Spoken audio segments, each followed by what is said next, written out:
Ликвидирањето на Самуиловата држава во 1080 година не било проследено со истовремено укинување на нејзината црковна институција.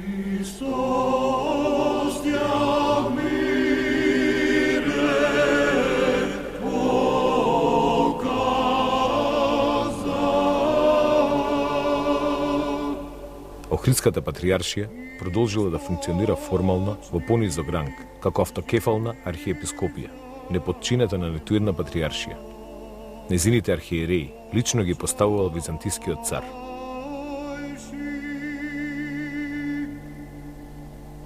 Особено драгоцени податоци за статусот, распространетоста и придобивките со кои се здобила или биле потврдени на Охридската архиепископија на почетокот од византиското владење добиваме од трите сигилии, издадени од византискиот цар Василий II.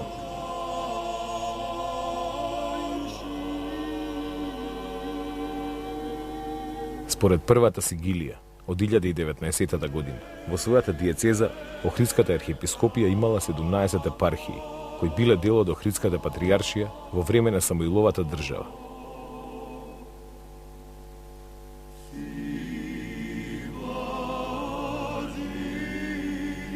Втората и третата сигилија, што датираат од околу 1020 година, забележуваат дека диецезата на Охридската архиепископија се проширува. Бројот на епархиите, кои влегувале во состав на архиепископијата, достигнал вкупно 32. Меѓу позначените македонски епископии треба да се споменат Охридската, Костурската, Петерската, Скопската, Веријската, Сервиската, Мегленската, Пелагониската, Морадвишката, Струмичката и други. Со издавањето на сигилиите, главно се одредивал бројот на клириците и париците, со кои требало да располага секоја епископија одделно.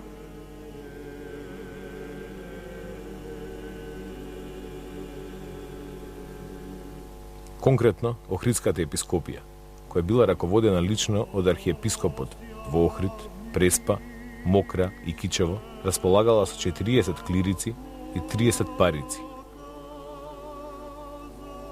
Во рамките на диецезата на Охридската архиепископија, освен македонски, биле опфатени и пространи бугарски, српски и албански територии. Невисоки органи на Охридската архиепископија биле архиепископот и синодот, кои го сочинувале сите епископи. Своите заседанија синодот ги одржувал најчесто еднаш годишно во Охрид, а понекогаш и во Преспа. Со заседанијата председавал архиепископот, а на нив, меѓу другото, се одлучувало за избор на нови или разрешување на недисциплинирани епископи. Епископите ги управувале своите епархии со посредство на своите подчинети свештеници, кои стоиле на чело на протојерејства или на енории. За прв заменик на епископот се сметал протојерејот. Представниците на црковната власт имали и судски компетенции.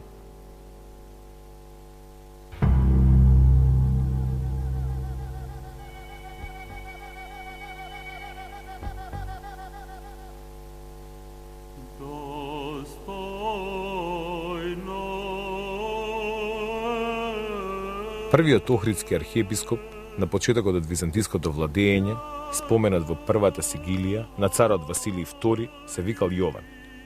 Иако во сигилијата не се открива, треба да се претпостави дека се работи за истата личност која во изворите се јавува како последен архиереј од времето на Самуиловата држава.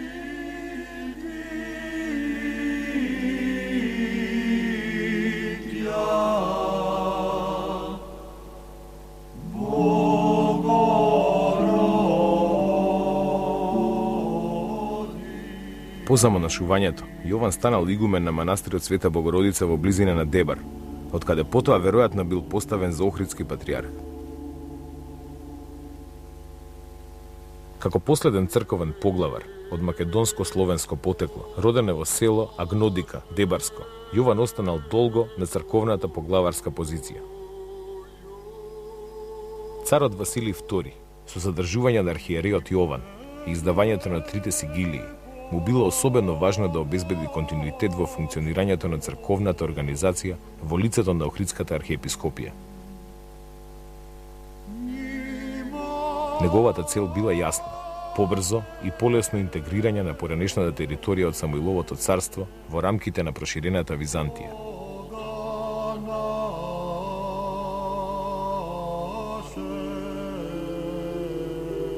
По смртта на Јован во 1037 година, византискиот цар Михајло IV од 1034 до 41 година го поставил Лав од 1037 до 56 година за нов архиепископ. Тој потекнува од Пафлагонија, Мала Азија. Со својата активност се истакнал во Великата црква, Света Софија, Константинопол. Лав бил особено ангажиран околу разгорениот црковен судир меѓу Источната Вселенска патријаршија и Западната римокатоличка црква. Конфликтот кулминирал со конечен расцеп на христијанската црква во 1054 година. Овој истакнат црковен поглавар, писател и полемичар во Охрид ја подигнал долната црква посветена на пресветата Божја мудрост Света Софија и станал ктитор на сликарската декорација во црквата.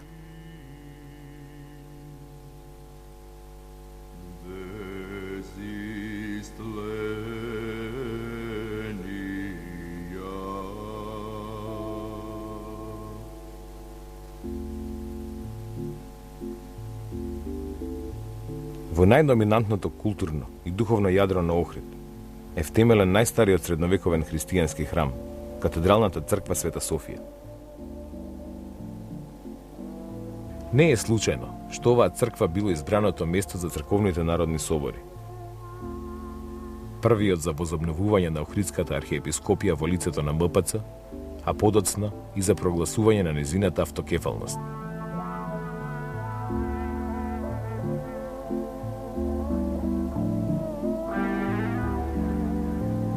Сместена во тесното градско подрачје, Света Софија е подигната во втората четвртина на 11 век.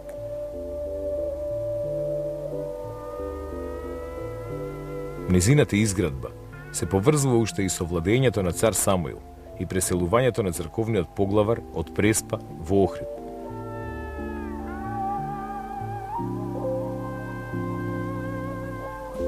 Црквата е изградена во форма на трибродна базилика со трансепт, купола и галерии на бочните ѕидови и припрата изградена во 11 век.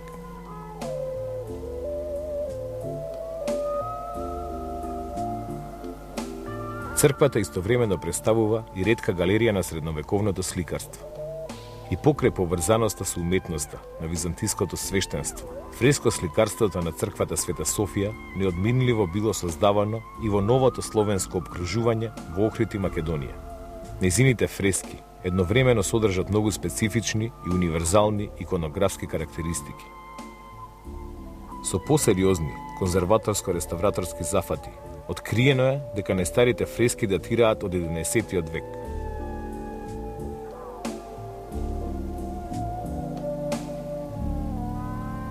Меѓу ремек делата на византиската уметност се вбројуваат фреско представите на бројни византиски патријарси, архиепископи и епископи, како и оние на 6 римски папи.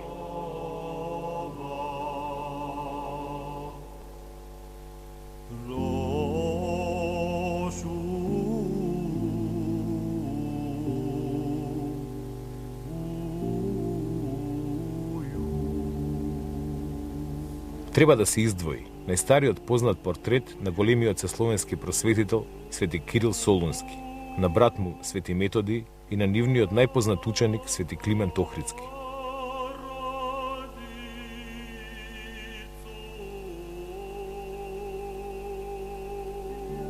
Во долните делови на олтарниот простор вкупно се распоредени околу 60 на насликани фигури на високи црковни великодостојници.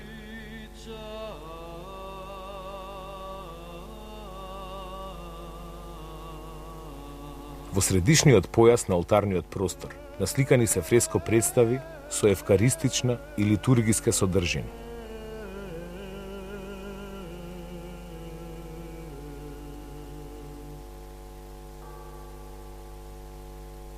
На една од композициите на северниот зид од олтарниот простор представена е Света Софија, Божја премудрост.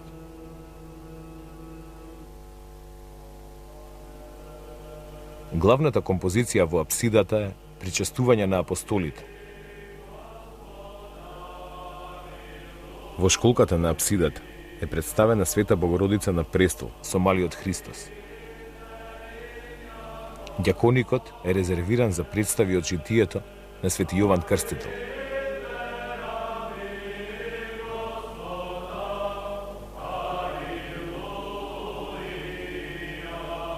Во наосот, покрај оштетувањата се распознава успение на Пресвета Богородица, што е вброена меѓу најстарите такви представи во византиската уметност. Од 11 век потребно е да се спомене представата на Света Богородица со детето Христос.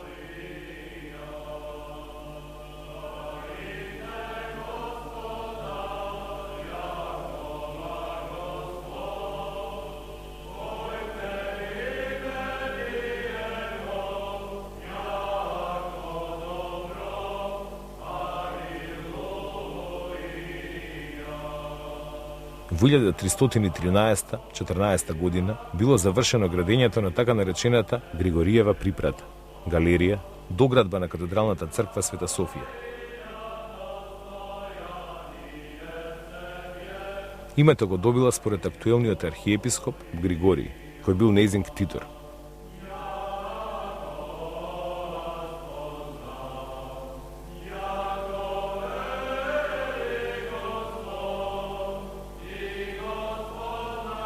Фасадата е декоративна и ритмичка, зидена од тули и дебели спојници од малпер. Катот на нејзиниот нартекс и параклисот на Јован Оливер добиле сликарска декорација во средината на 14 век. Во првиот појас пак на Григориевата галерија се препознаваат представите на канонот на старозаветниот Јосиф, канонот на разлучувањето на душата од телото, страшниот суд, како и 20 на фреско-сликарски остварувања на познати маченици и исцелители, меѓу кои ликот на Свети Наум Охридски. Сите фрески на галеријата се дело на представници на локалните охридски работилници, веројатно ученици на зографот Јован Теоријан. Во втората половина на 14 век, во рамките на Григориевата галерија, функционирала двојазичната, грчко-словенската скрипторија и канцеларија, користени од архиепископите и управителите на градот.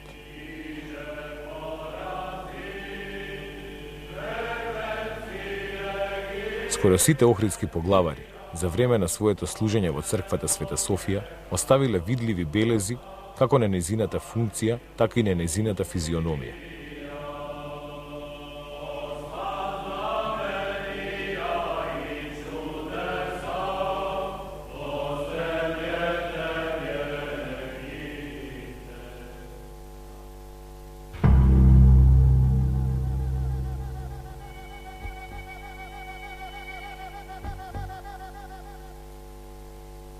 По смртта на Лав, веројатно во 1056-57 година, архиепископското место во Охрид го завземал Теодул. Од неговата скудна биографија познато е дека потекнувал од градот Тетропол во Мала Азија, дека имал завршено единствено теолошко образование, но се одликувал со голема мудрост. На оваа висока позиција во Охрид бил поставен од византиската царица Теодора. Теодул, со помош на Јован Анџо, ја подигнал така наречената Горна Велика црква, која се наоѓала во горниот дел на градот. Според едно мислење, се работи за црквата Света Богородица во Маалото Челница, а според други, Теодул ја подигнал горната црква на местото на денешната Света Богородица Перивлепта. Постои трето гледиште, кое смета дека големата црква треба да се бара на местото на Охридската црква Големи Свети Врачи.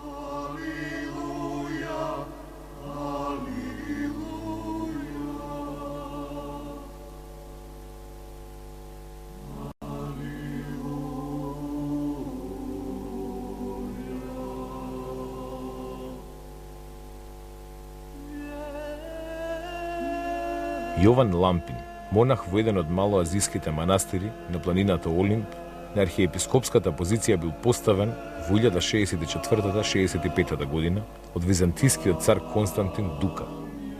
Карактеристичен е фактот дека Јован Лампин успеал да го оневозможи прогласувањето на узурпаторот Никифор Василаки за цар.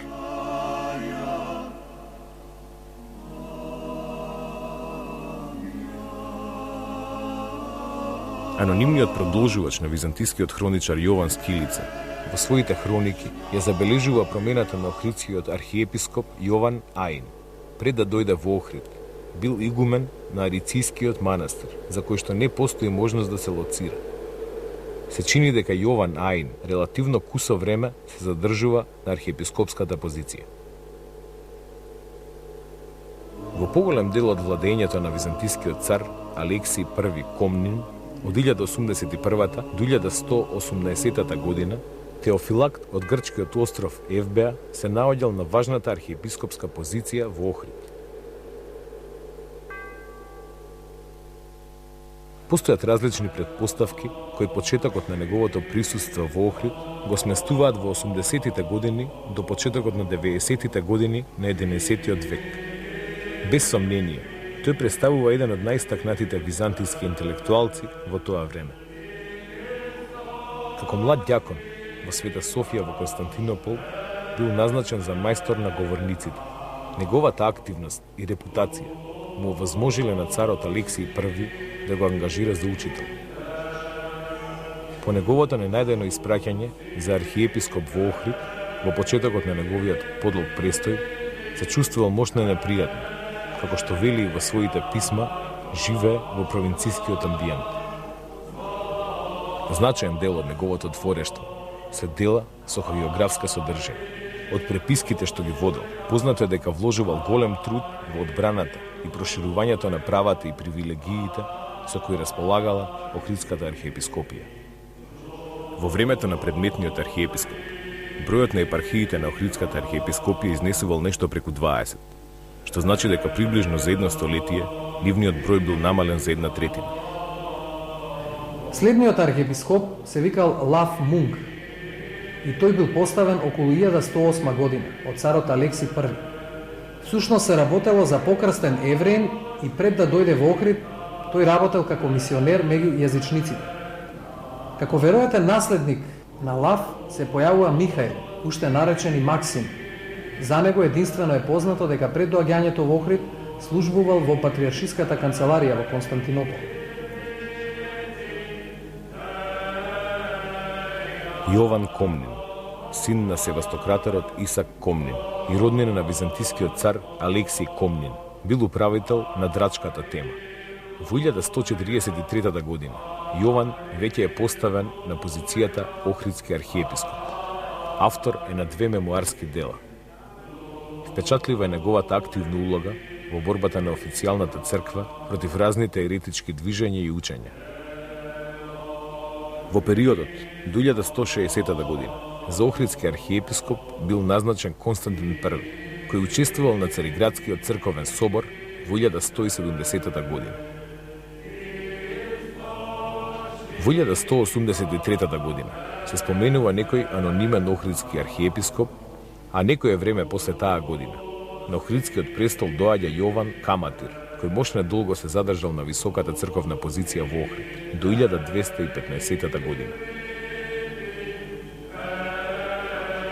Димитри Коматијан е името на следниот охридски архиепископ.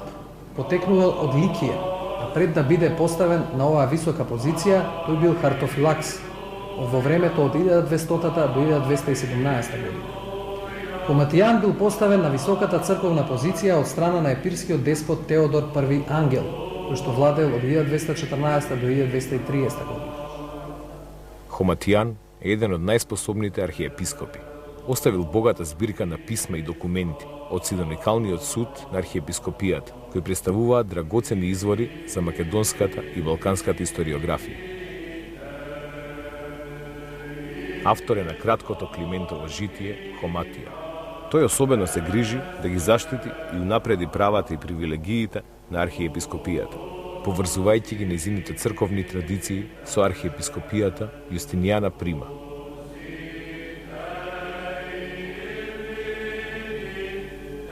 Во 1219 година се спротиставил на осамостојувањето на српската црква, сметајќи го тој чин спротивен на воспоставените канонски норми.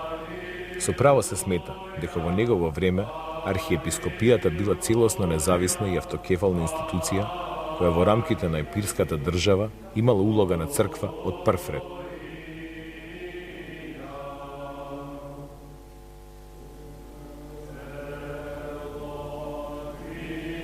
По архиепископите Јоаники и Сергий, за време на никејскиот император Теодор II Ласкарис, кон средината на 13 век, архиепископскиот престол во Охрид го зазема Константин Кавасила. Познато е дека пред доаѓањето во Охрид, Кавасила бил струмички епископ и митрополит во Драч. Од него почнува почитувањето и прославувањето на светителскиот култ на Свети Наум во Охрид. По неговата смрт е набрзо канонизиран за светител.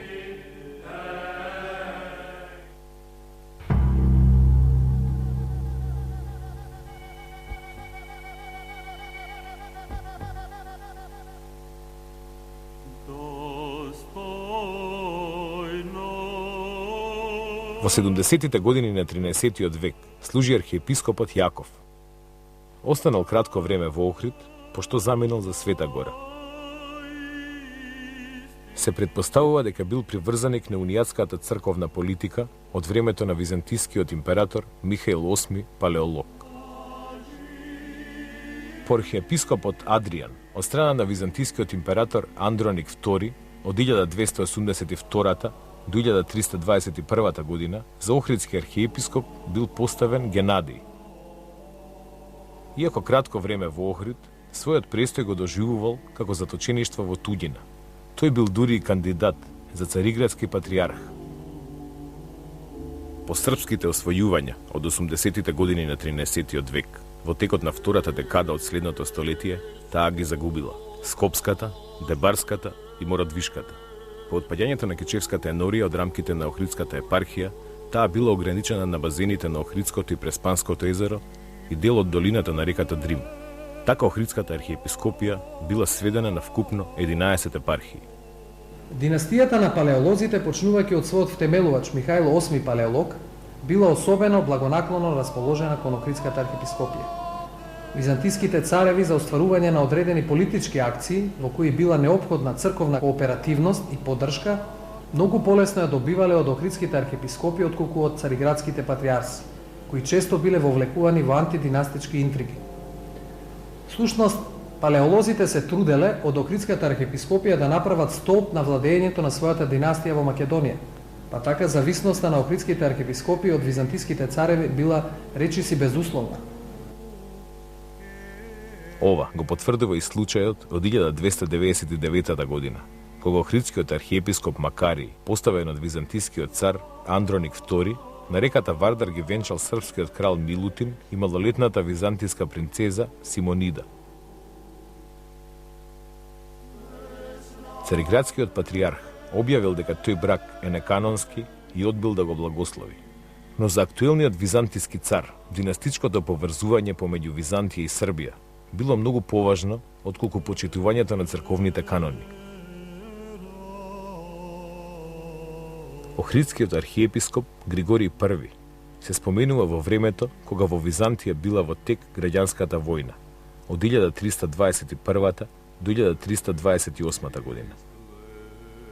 Наспроти барањето на претендентот за византискиот престол, Андроник Младиот, цариградскиот патриарх да биде главен посредник во преговорите за случување примирие, актуелниот византиски цар Андроник II таа мисија му ја доверил на Охридскиот архиепископ. Тоа е уште еден доказ за големата доверба која византиските цареви ја имале во Охридските архиепископи.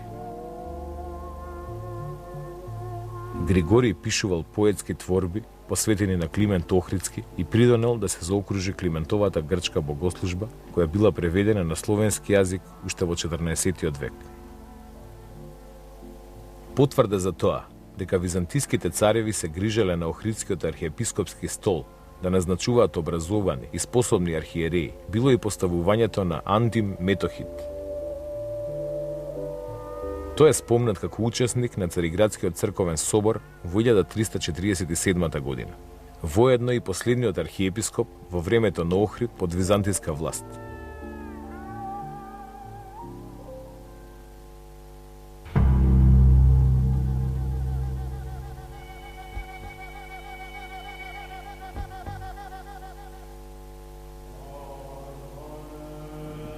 Со завладувањето на српската власт се променуваат и црковните прилики. Охридската архиепископија станува втора автокефална црква во проширената српска држава, Попејската патриаршија. Незината автокефалност не била доведена во прашање, но се забележуваат персонални промени во црковната хиерархија, почнувајќи од архиепископската функција. Оваа промена на архиепископите била поврзана со доаѓањето на цар Душан во Охрид. На архиепископската позиција требало да се назначи човек кој би ги следал неговите политички аспирации. Така на местото на Антим Метохит, актуелен архиепископ станува Никола, кој му бил сосема наклонет на српскиот владетел Душан. Фигурата на архиепископот Никола е дел од една ктиторска фреска композиција на која се препознаваат представите на ктиторот, деспотот Јован Оливер, деспотицата Ана Марија и нивните два сина. Токму Јован Оливер бил еден од најмоќните и најугледните Душанови благородници. Архиепископот Никола одиграл активна улога во настаните околу подигање на статусот на српската држава и црква. На познатиот државен собор, одржан во Скопје на 16 април 1346 година, кога Душан бил крунисан со царска круна, примил благослов и од актуелниот охридски архиепископ Никола. За возврат на поддршката што ја добивал од Охридската архиепископија, Душан во својот законник вградил одредби со кои ги гарантирал црковните права. Со законникот се ограничува делувањето на католичката црква. Се заштитуваат духовниците кои се поставени од епископите по градовите и селата, се гарантира судски имунитет и се штити собственоста на имотите заедно со зависните луѓе. На повеќето од црквите и манастирите кои влегувале во диецезата на Охридската архиепископија, Душан им издал повелби со кои им ги потврдува старите и им подарува нови имоти и привилегии. Меѓу црквите за кои српскиот владетел издал повелба била и Охридската црква Света Богородица Перивлепта.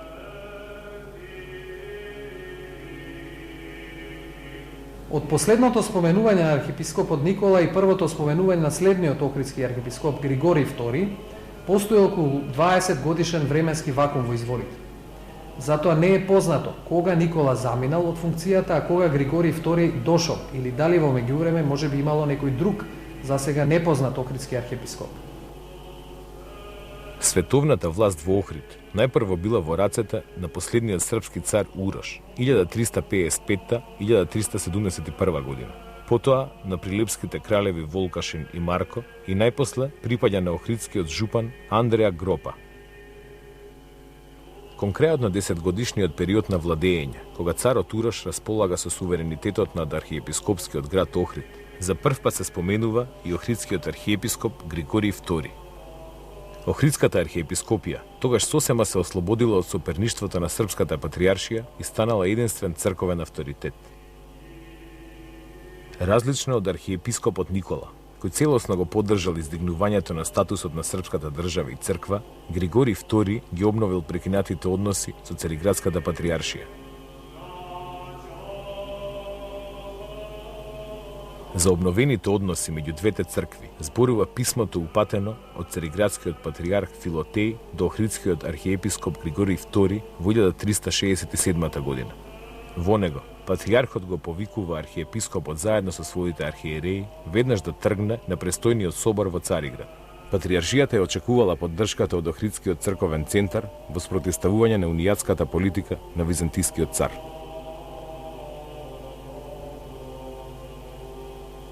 Значајна и забележителна била улогата на Григорий II во црковните работи на серската држава.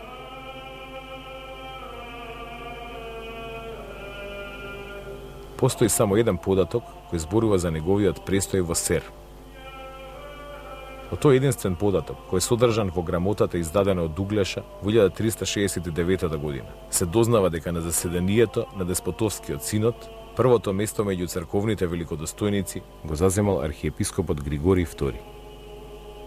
кога се зборува за Охридскиот архиепископ Григорий II. Со целосно оправдување може да се претпостави дека тој учествувал во измирувањето меѓу Углеша и Цариградската патријаршија. Залагајќи се за помирување меѓу деспотот Јован Углеша и Цариградската патријаршија, тој пробивал пат за сојуз со Византија, која пак треба да ги сопре османлиските продори кои се приближувале кон Македонија.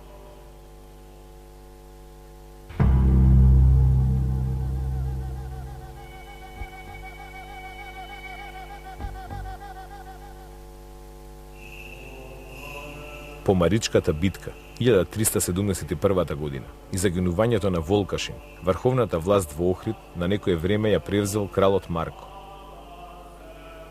На еден ктитарски надпис од црквата Малсвети Климент се дознава дека во 1378 година единствен господар на градот веќе бил жупанот Андреа Гропа, а архиепископското место се уште го држал Григорий II. До кога останал на таа позиција, останува непознато.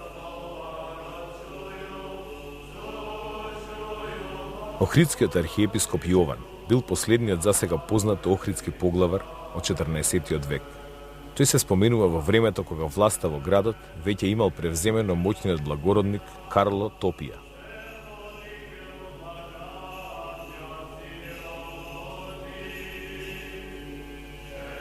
Јован е последниот охридски архиепископ пред паѓањето на Охрид под османлиска власт. Со векови седиште на охридските архиепископи, Охрид е најважното духовно жариште што ќе ги издржи сите промени и потреси кои непрестано ќе се случуваат низ историјата се до денес.